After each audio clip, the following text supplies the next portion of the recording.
Tuhan bersamamu.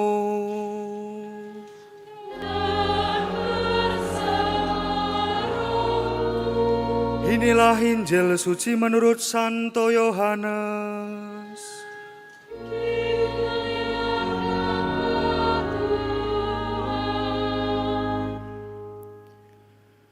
Ketika Lazarus jatuh sakit, kedua saudaranya Maria dan Marta mengirim kabar kepada Yesus, "Tuhan, dia yang Engkau kasihi sakit." Mendengar kabar itu, Yesus berkata, "Penyakit itu tidak akan membawa kematian, tetapi akan menyatakan kemuliaan Allah, supaya melalui penyakit itu Putra Allah dimuliakan." Yesus memang mengasihi Marta dan saudaranya serta Lazarus. Namun setelah didengarnya bahwa Lazarus sakit, ia sengaja tinggal 2 hari lagi di tempat ia berada. Tetapi sesudah itu, dia berkata kepada murid-muridnya, "Mari kita kembali lagi ke Yudea." Ketika Yesus tiba di Betania, didapatinya Lazarus telah 4 hari terbaring di dalam kubur. Ketika Marta mendengar bahwa Yesus datang, ia pergi menemui dia. Tetapi Maria tinggal di rumah. Lalu kata Marta kepada Yesus, "Tuhan, sekiranya Engkau ada di sini, saudaraku pasti tidak mati. Tetapi sekarang pun aku tahu bahwa Allah akan memberikan kepadamu segala sesuatu yang Engkau minta kepadanya." Kata Yesus kepada Marta, "Saudaramu akan bangkit." Kata Marta kepadanya, "Aku tahu bahwa ia akan bangkit pada waktu orang-orang bangkit pada akhir zaman." Jawab Yesus, "Akulah kebangkitan dan hidup. Siapa saja yang percaya kepadaku, ia akan hidup walaupun sudah mati. Dan setiap orang yang hidup dan yang percaya kepadaku tidak akan mati selama-lamanya." "Percayakah engkau akan hal ini?" Jawab Marta, "Ya Tuhan, aku percaya bahwa Engkaulah Mesias Putra Allah yang akan datang ke dalam dunia." Kemudian ketika melihat Maria menangis, Yesus sangat terharu dan berkata, "Di manakah dia kamu baringkan?" Jawab mereka, "Tuhan, marilah dan lihatlah." Lalu menangislah Yesus. Kata orang-orang Yahudi, "Lihatlah, ia sungguh mengasihi dia." Tetapi beberapa orang di antaranya berkata, "Ia yang memelekkan mata orang buta, tidak sanggupkah ia bertindak sehingga orang ini tidak mati?" Yesus sekali lagi sangat terharu lalu pergi ke kubur itu.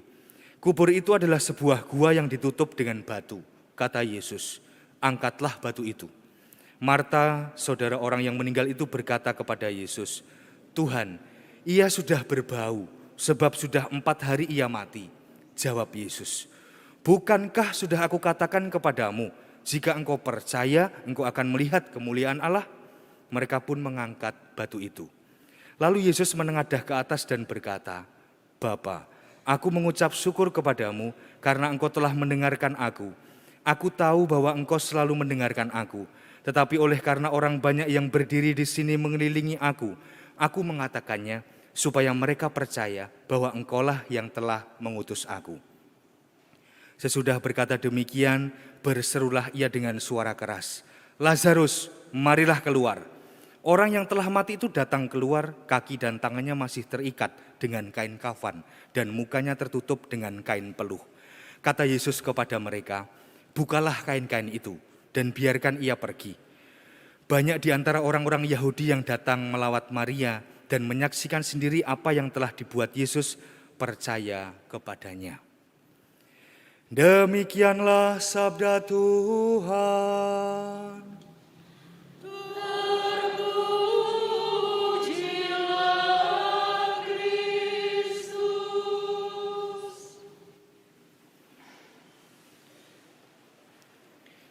Saudara-saudari yang terkasih, tema yang ditawarkan pada kita pada minggu hari Prapaskah yang kelima ini, Tuhanlah kebangkitan dan kehidupan.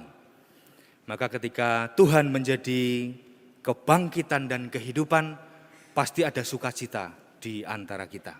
Maka sebelum homili, Romo meminta kita semua bersukacita. Nanti kalau Romo bertanya, "Bagaimana kabarnya?" Jawabnya, "Luar biasa." Jadi kita jadi anak-anak sebentar ya. Aku diberkati, kamu diberkati, semua diberkati, cup mua gitu ya. Nah, ada gerakannya ya. Jadi nanti kalau Romo tanya, Bagaimana kabarnya? Jawabnya, luar biasa. Aku diberkati, kamu diberkati, semua diberkati. Cup, cup, muah. Oke, semuanya harus ikut ya. Ya, ya nanti cup-cup muahnya ke frater aja, jangan ke Romo. Ya, oke. Bagaimana kabarnya? Luar biasa. Aku diberkati, kamu diberkati, semua diberkati. Iya, mantep. Yang mantep cup-cup muahnya ya. Baik, saudara-saudara yang terkasih, sabda Tuhan hari ini sungguh luar biasa menjadi peneguh iman kita. Saya akan memulai homili saya dengan sebuah kalimat rumusan iman kita. Yesus itu sungguh-sungguh Allah dan sungguh-sungguh manusia. Ada yang membantah rumusan iman ini? Kalau membantah nanti menjadi bid'ah atau ajaran sesat. Ini yang sudah menjadi rumusan iman kita. Yesus itu sungguh-sungguh Allah, sungguh-sungguh manusia. Yesus itu 100% Allah, 100% manusia. Apa buktinya Romo? Oke, Romo buktikan. Sungguh-sungguh manusia. Tadi dalam bacaan Injil ketika Yesus itu sedih gitu ya. Karena Lazarus itu sudah meninggal. Lazarus itu sahabat dekat Yesus, sudah mati. Lalu kemudian Yesus itu menangis. Nah, menangis itu kan sisi manusiawi. Kalau kita itu sedih ya pasti menangis kita. Ya meskipun gembira menangis iya, tetapi kebanyakan kalau sedih itu menangis. Dan Yesus menangis bukan hanya satu kali ini. Yesus pernah menangisi kota Yerusalem karena dia akan meninggalkan Yerusalem. Lalu juga Yesus menangisi para perempuan yang mengikutinya ketika di jalan salib. Lalu kita juga lihat sisi manusiawi Yesus ketika berada di Taman Getsemani. Betapa ketakutannya Yesus.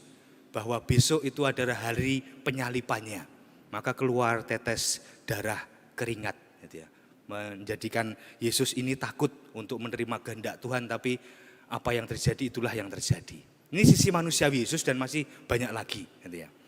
Lalu kemudian sisi kealahan atau keilahian Yesus itu seperti apa? Tadi dalam bacaan Injil sudah dikatakan di sana bahwa Yesus itu membangkitkan orang yang sudah mati. Nah, ini adalah kuasa dari Allah sendiri. Maka Yesus itu sungguh-sungguh Allah. Nabi-nabi sebelum Yesus tidak ada yang bisa membangkitkan orang mati. Dan ini juga match ya atau cocok dengan apa yang dikatakan dalam nubuat Yehezkiel. Yang namanya nubuat itu belum terjadi dan akan terjadi dan akan digenapi. Nubuat Yehezkiel dalam bacaan pertama. Dan kamu akan mengetahui bahwa akulah Tuhan, yakni pada saat aku membuka kubur-kuburmu dan membangkitkan kamu dari dalamnya. Dan kamu akan mengetahui bahwa akulah Tuhan. Lalu kalau kemudian kita buat kalimat yang baru, yang sesuai dengan bacaan Injil, Yesus itu membuka kubur-kubur dan membangkitkan Lazarus dari kematian. Maka premis dalam bacaan pertama dan juga dalam bacaan Injil itu sama. Jadi kalau Yesus itu membuka kubur Lazarus dan membangkitkannya, di dalam bacaan pertama disebut, dan kamu akan mengetahui bahwa akulah Tuhan. Maka Yesus itu sungguh-sungguh Allah. Tetapi yang menarik bagi saya, itu tadi di dalam bacaan Injil ya. Yesus itu sudah, Maria dan Marta itu sudah mengirim kabar kepada Yesus kalau Lazarus itu sakit. Gitu ya. Tetapi yang dibuat Yesus apa? Ia sengaja tinggal 2 hari lagi di tempat ia berada. Kepiye urusane gitu ya. Sudah tahu bahwa sahabat dekatnya itu sakit, parah gitu ya. Tetapi Yesus tenang-tenang aja. Kita tinggal di sini 2 hari lagi. Nah, lalu kalimat berikutnya. Penyakit itu tidak akan membawa kematian, tetapi akan menyatakan kemuliaan Allah supaya melalui penyakit itu putra Allah dimuliakan. Jadi Yesus itu sengaja telat. Gitu ya. Ada yang di sini sering telat? Enggak ada ya, tapi ini telatnya beda. Gitu. Nah Yesus itu telat, sengaja telat, sengaja banget. Supaya pekerjaan-pekerjaan Allah itu dinyatakan. Supaya Yesus itu bisa benar-benar membangkitkan orang mati sehingga banyak orang yang ada di situ percaya. Sengaja Yesus itu. Nah, saudara-saudara yang terkasih, apa yang sebenarnya mau saya katakan? Mari kita belajar untuk percaya. Percaya itu sebuah proses iman yang panjang, tidak mudah lalu kita njur dibaptis, njur percaya itu kan, tapi kan dari kecil atau mungkin setelah dewasa kita dibaptis, pelan-pelan kita itu percaya. Percaya bahwa Yesus itu adalah sungguh-sungguh Allah dan sungguh-sungguh manusia yang akan membangkitkan dan memberikan kehidupan kekal kepada kita semua yang percaya kepadanya. Maka Yesus mengatakan, bukankah sudah aku katakan kepadamu, jika engkau percaya, engkau akan melihat kemuliaan Allah. Nah ini. Jadi kalau kita itu percaya, kita akan melihat kemuliaan Allah. Kapan? Di dalam hidup kita sehari-hari. Ketika kita masih hidup, kemuliaan Allah itu kita alami dalam berkat yang kita rasakan. Atau ketika kita sudah mati dengan iman kepercayaan kita, bahwa Yesus itu menjamin kehidupan kekal kita. Maka marilah di masa Prapaskah ini, terutama di minggu Prapaskah yang kelima, kalau Anda lihat itu kan patung-patung itu dikerukupi ya, ditutupi. Artinya apa? Artinya masih samar-samar antara kehidupan, kematian, kebangkitan itu samar-samar. Dalam hidup kita pun juga demikian, tuh samar-samar. Soal kematian, soal kehidupan, soal berkat kutuk. Tetapi akan pasti nanti ketika Paskah itu terjadi, semua dibuka, Yesus itu bangkit. Saudara-saudara yang terkasih, itu yang menjadi permenungan yang saya ajak kepada panjenengan semua untuk belajar percaya dari hari ke hari bahwa Yesus itu sungguh-sungguh Allah, sungguh-sungguh manusia. Dan saya akan menutup homili singkat saya dengan sebuah lagu. Katanya kalau cari dana itu harus pakai lagu Romo gitu ya. Teman-teman OMK itu kudu nyanyi dangdutan, dangdutan di gereja kok dangdutan ya. Tapi ini lagunya lagu TikTok gitu ya. Iringannya jangan dangdut ya. Kalau bisa ngiringi. Lagunya itu Tuhan Yesus tidak berubah. Tahu ya? Kasih setia Tuhan Yesus itu tidak berubah. Yang berubah itu manusianya. Kita itu yang berubah. Maka kasih Tuhan tidak akan pernah berubah. Kita nyanyi bareng-bareng ya.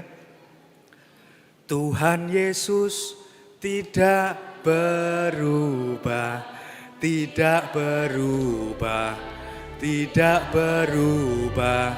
Tuhan Yesus tidak berubah, tak berubah selama-lamanya. Sambil tepuk tangan.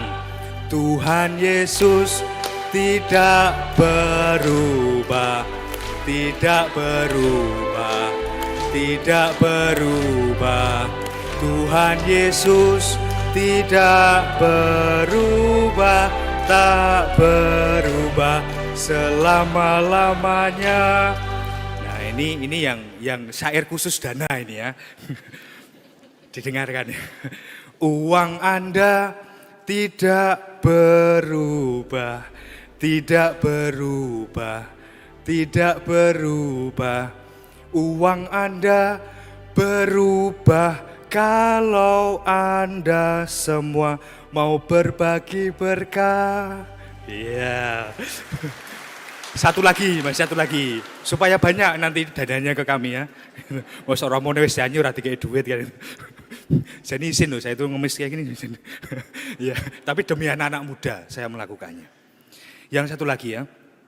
Ke gereja setiap minggu, setiap minggu, setiap minggu. Jangan lupa masukkan uang ke amplop yang sudah Anda pegang. Itu ya. Terima kasih Bapak Ibu atas kesediaan Anda semua untuk membantu kami orang-orang muda. Saya diminta oleh Romo Vikep ke Vikepan Yogyakarta Timur untuk mendampingi teman-teman muda. Itu ya, gampang-gampang susah. Tetapi ini membutuhkan dukungan dari panjenengan dalam dana karena kami akan berangkat ke Palembang pada bulan Juni nanti untuk bersama-sama seluruh orang muda di Indonesia mengadakan Indonesian Youth Day. Semoga dari teman-teman muda yang ikut, juga dari teman-teman muda yang ada di sini, semakin mampu mempunyai semangat, iman, harapan, kasih untuk menjadi murid-murid Kristus yang sejati. Amin. Amin. Marilah kita hening sejenak, kita merenungkan sabda Tuhan dalam hati kita masing-masing.